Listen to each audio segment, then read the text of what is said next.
नमस्कार दोस्तों, आपका एक बार फिर स्वागत है हमारे YouTube channel get CS coaching में। तो दोस्तों आज हम लोग बात करने वाले हैं एरोनॉटिकल डेवलपमेंट एजेंसी एडीए की तरफ से रिक्रूटमेंट निकल के आ रही है फॉर द ईयर 2022।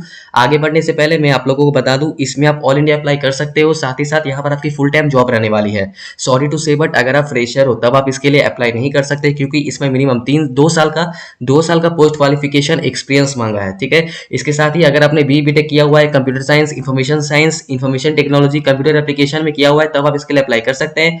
या फिर अगर आपने BSc किया हुआ है या फिर अगर आपने डिप्लोमा किया हुआ है तब भी आप इसके लिए अप्लाई कर सकते हैं। ठीक है, तो अगर आप एलिजिबल हो तो प्लीज़ पूरा वीडियो देखिएगा। अगर आप चैनल पे नहीं हो तो प्लीज़ हमारे चैनल को भी सब्सक्राइब कीजिएगा। अगर आपको ये वीडियो पसंद आती है तो प्लीज़ इस वीडियो को भी एक लाइक कीजिएगा। तो समय ना वेस्ट करते हुए नोटिफिकेशन पे आते हैं। तो इन्होंने जो रिक्रूटमेंट निकाला है वो जूनियर साइंटिफिक असिस्टेंट JAC के पोस्ट के लिए इन्होंने रिक्रूटमेंट निकाला है।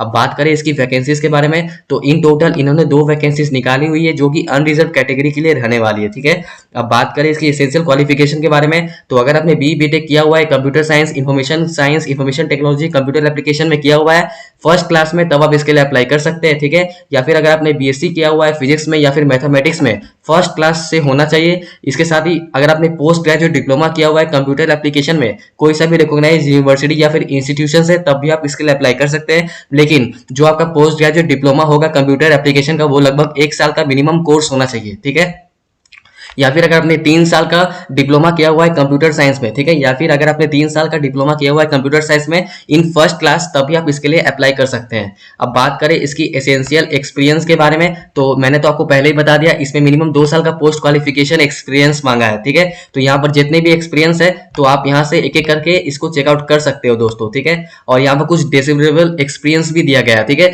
तो ये सब एक्सपीरियंस अगर आपके पास है तो ठीक है, नहीं है तो कोई बात नहीं, चल जाएगा। ठीक है, लेकिन एसेंशियल क्वालिफिकेशन, एसेंशियल एक्सपीरियंस में आपके यहाँ पर जितने सारे एक्सपीरियंस दिए हैं उसमें से कोई एक एक्सपीरियंस आपके पास होना चाहिए। ठीक है, और डिसेबल एक्सपीरियंस में इतना सारे एक्सपीरियंस दिया है। ठीक है, तो इसमें से अगर आपके पास है तो ठीक है, नहीं है तो कोई बात नहीं। ठीक है, तो आगे बढ़ते हैं। अब बात करें इसकी एज लिमिट के बारे में तो जो आपकी एज है मिनिमम वो लगभग 30 साल से ज्यादा नहीं होनी चाहिए। ठीक है, 30 साल से ज्यादा आपकी एज नहीं होनी चाहिए। और जो इसकी जो एज काउंट की जाएगी वो 16 अगस्त 2022 से की जाएगी। ठीक है, जो इस रिक्रूटमेंट का क्लोजिंग डेट रहने वाला है। ठीक है, 16 अगस्त 2022 से इसकी एज लिमिट काउंट की जाएगी। ठीक है, और जो आपकी एज है वो 30 साल से ज्यादा नहीं होनी चाहिए। और जो बात करूं इसकी रिलैक्सेशन के बारे में, रिलैक्सेशन इन एज उसी को मिलेगा जो EXSM है या फिर फिजिकली हैंडीकेप्ड कैंडिडेट है। ठीक है, जो EXSM में आता है या फिर फिजिकली हैंडीकेप्ड है तो उन्हीं को सिर्फ रिलैक्सेशन मिलेगा। ठीक है, एज पर गवर्नमेंट गाइडलाइंस। ठीक है, अब बात करूं उसकी सैलरी के बारे में तो इसकी जूनियर साइंटिफिक असिस्टेंट की जो मिनिमम बेसिक पे होगी वो लगभग 35,400 से लेके 1,12,400 तक आपकी सैलरी रहने वाली है। ठीक है, 35,400 से लेके 1,12,400 आपकी मिनिमम बेसिक पे रहने वाली है। ठीक है, और इसमें बहुत सारे अलाउंसेस भी ऐड होगी। ठीक है, अब बात करते आगे बढ़ते हैं। अब मैं बात करूं कि आप इसके लिए अप्लाई कैसे करोगे तो मैं इसका अप्लाई लिंक आपको डिस्क्रिप्शन बॉक्स में दे दूंगा, तो आप वहां से जाके चेकआउट कर सकते हो। ठीक है, तो सबसे पहले आपको इसमें रजिस्ट्रेशन करवा लेना पड़ेगा। रजिस्ट्रेशन के लिए क्या क्या लगेगा तो आपके पास एक वैलिड ईमेल आईडी होना चाहिए, आपको अपना नाम मेंशन करना है, डेट ऑफ बर्थ मेंशन करना है, कैटेगरी मेंशन करना है। ठीक है, मोबाइल फोन नंबर मेंशन करना है। ठीक है, तो उसके बाद अपना पासवर्ड दीजिएगा, कंफर्म पासवर्ड करिएगा, आप इसमें रजिस्टर हो जाएंगे। ठीक है, उसके बाद आप इसके लिए अप्लाई कर सकते हैं। ठीक है, और मैं बता दूं कि आप अपना कोई भी एक ब्लड लॉग्ड या फिर करेक्टेड या फिर इनवैलिड फाइल्स अपलोड मत करिएगा। ठीक है, कोई भी ब्लड लॉग्ड, करेक्टेड या फिर इनवैलिड फाइल्स आप अपलोड मत करिएगा। ठीक है, अब क्या क्या डॉक्यूमेंट अपलोड करना है मैं आपको बता दूं। स्कैन फोटो एंड सिग्नेचर आपको अपलोड करना है। ठीक है, डेट ऑफ बर्थ सर्टिफिकेट आपको अपलोड करना है, degree certificate, diploma certificate, essential qualification certificate जितना भी आपका है सबको आपको अपलोड करना है। ठीक है, फर्स्ट क्लास सर्टिफिकेट ही आप अपलोड कर सकते हैं। ठीक है, फर्स्ट क्लास सर्टिफिकेट ही आप अपलोड करिएगा, कास्ट सर्टिफिकेट है तो अपलोड करिएगा। ऑल मार्कशीट जितने भी आपके मार्कशीट है, diploma, under graduate, post graduate और भी कोई भी अदर सर्टिफिकेशन है तब आप इसके लिए अपलोड करिएगा। ठीक है, अब आगे बढ़ते हैं। अब मैं बात करूं कि अगर आपने एक बार अपना एप्लीकेशन फॉर्म को फिलअप कर दिया, अगर आपने उसको सबमिट कर दिया, ठीक है, अगर आप एक बार अपना एप्लीकेशन फॉर्म को फिलअप कर देते हो, उसके बाद सबमिट कर देते हो, तो उसके बाद कोई भी उस एप्लीकेशन फॉर्म में कोई भी चेंजेस नहीं होगा। ठीक है, कोई भी चेंजेस और या फिर कोई भी करेक्शन उस एप्लीकेशन फॉर्म में नहीं होगा। तो मैं तो बोलूंगा आप अपना एप्लीकेशन फॉर्म सोच समझकर अच्छे से फिलअप करिएगा। ठीक है, उसके बाद कोई भी उसमें करेक्शन या फिर चेंजेस नहीं होगा। ठीक है, तो आगे बढ़ते हैं। अब बात करूं उसका सिलेक्शन प्रोसेस क्या रहने वाला है।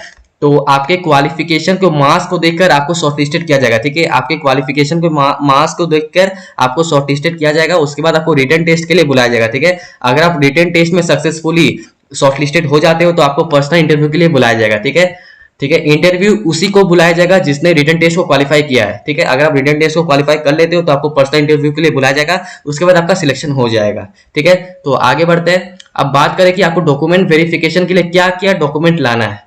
ठीक है, तो आपका जो ओरिजिनल डिग्री सर्टिफिकेट है, ठीक है, ओरिजिनल डिग्री सर्टिफिकेट है, ठीक है, वो आपको रिटन टेस्ट के टाइम लाना है। ठीक है, अगर आप रिटन टेस्ट के लिए क्वालिफाई हो जाते हो, ठीक है, तो आपको अपना ओरिजिनल डिग्री सर्टिफिकेट लाना होगा। ठीक है, तो आगे बढ़ते हैं।